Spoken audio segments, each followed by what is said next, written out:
In the roaring heart of the burning palace wing, where flames licked the ancient tapestries like hungry demons and thick black smoke clawed at the vaulted ceilings, Sir Kaelen Voss charged straight into the Inferno without a second thought.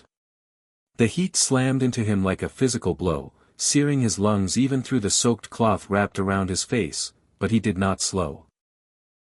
His heavy boots crushed glowing embers underfoot as he barreled down the collapsing corridor, sword drawn in one hand, the other shielding his eyes from the blinding orange fury that consumed everything in its path.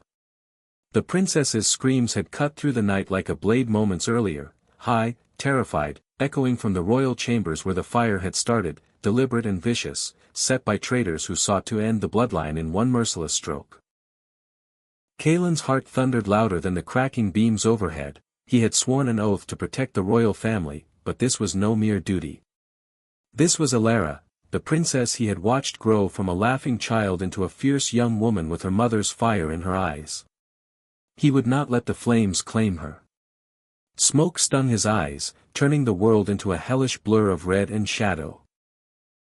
A section of the ceiling groaned and gave way behind him, sending a shower of sparks and debris crashing down, but Kaelen leaped forward, rolling across the scorching marble floor as embers bit into his armor. His cloak caught fire at the edge. He ripped it off without breaking stride, the fabric igniting fully as it fell. Every breath was agony, every step a gamble against the collapsing structure, yet the suspense of not knowing if he was already too late drove him harder. Elara! He roared, voice raw and cracking against the roar of the blaze. Hold on. I'm coming. Another scream answered him, faint, choked by smoke, but it was enough. She was still alive. Barely. The royal chambers loomed ahead, the grand oak doors already engulfed, flames dancing across the carvings of dragons and lilies that had once symbolized the kingdom's strength. Kaelen didn't hesitate.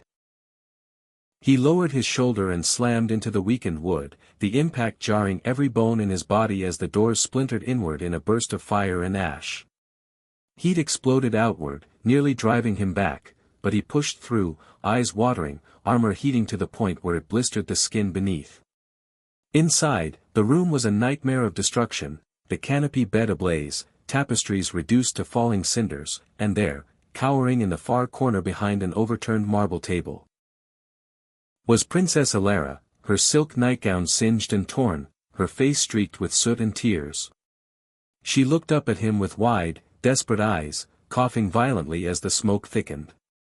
Kaelen, she gasped, reaching out a trembling hand. The emotional weight of that single word hit him harder than any flame. She trusted him. Even now, in the jaws of death, she believed he would save her. He crossed the room in 3 powerful strides, dodging falling debris, and scooped her into his arms as if she weighed nothing. Her body was light, fragile against his armored chest, yet she clung to him with surprising strength, burying her face in the crook of his neck.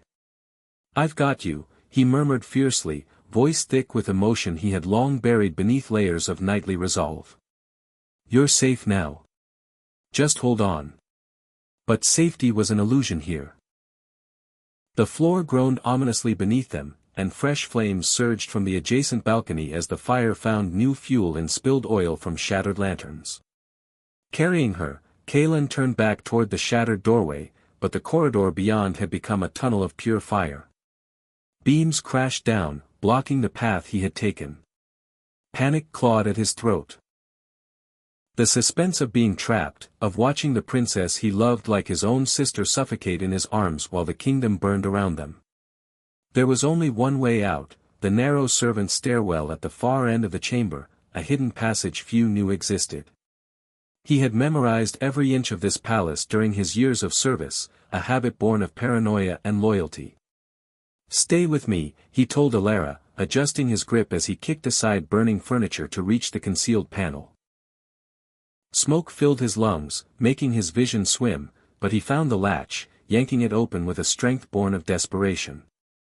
The stairwell was dark and narrow, mercifully less consumed than the main halls, though heat still radiated from the walls. They descended in a frantic, stumbling rush, Elara's coughs growing weaker, her small frame trembling against him. Kaelen's muscles burned with exhaustion, his armor now a furnace pressing against his skin, but he pushed on, whispering encouragement through gritted teeth. "Almost there, little one. Your mother is waiting. The queen, she needs you alive." The thought of Queen Isolde fueled him further, the woman who had raised him from a common squire, who had placed her trust in him when no one else would. Losing her daughter would break her in ways no enemy blade ever could. Step by agonizing step, they emerged into the lower courtyard, where cool night air hit them like a blessing. Guards rushed forward with blankets and water, but Kaelen did not release Elara until he had carried her clear of the last embers, setting her gently on the grass as healers swarmed. Only then did he collapse to one knee, chest heaving, body screaming from a dozen burns and cuts. The palace wing still blazed behind them, a towering inferno lighting the night sky in apocalyptic orange, but the princess was safe.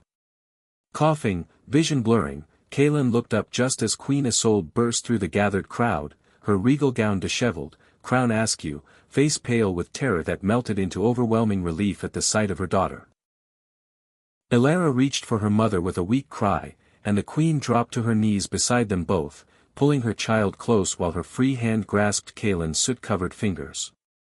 For a moment, the world narrowed to this single, emotionally intense scene amid the chaos, flames roaring in the background, guards shouting orders, the distant clash of steel as loyalists fought the traitors who had ignited the blaze.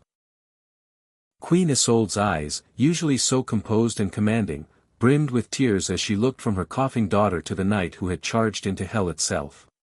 Her voice, when it came, was steady at first, but laced with a depth of feeling that silenced the surrounding clamor. "You charged straight into the inferno to save my daughter," she said, the words carrying across the courtyard like a proclamation. Moments later, the queen declared, her tone rising with fierce, unbreakable emotion, "From this night forward, Sir Kaelen Voss is no longer merely my captain of the guard. He is the kingdom's shield, the protector of its heart, and he shall stand as consort to the crown, bound to me and mine by blood and oath. Let all who witness this know, the man who risked everything for my child has earned a place at my side for as long as he draws breath." The declaration hung in the smoke-filled air, stunning the gathered nobles and soldiers into silence.